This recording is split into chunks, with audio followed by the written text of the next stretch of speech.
দই আলুর দম করব।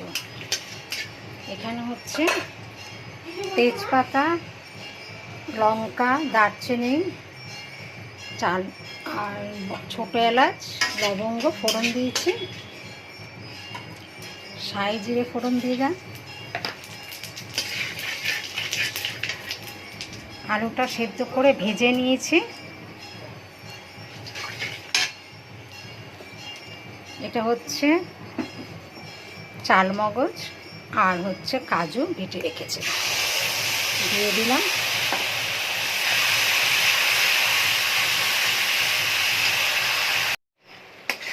এটা তেল বেরিয়ে গেছে, এবার হচ্ছে দইটা দিয়ে দিচ্ছি।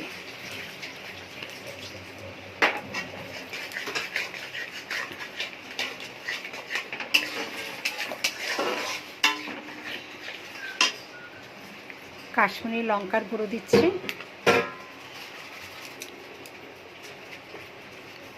নুন দিয়ে দিচ্ছি,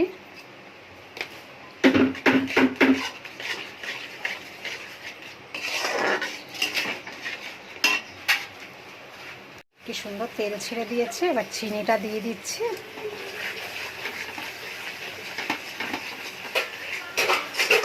আবার একটু কষে নেব, তারপর আলুটা দেব।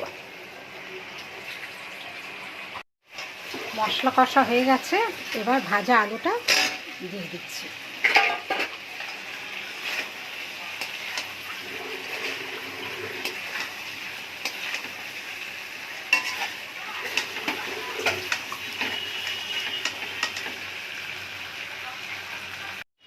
এটা কষা হয়ে গেছে, আমি এতে গরম জল বসিয়েছিলাম, গরম জলটা দিয়ে দিচ্ছি।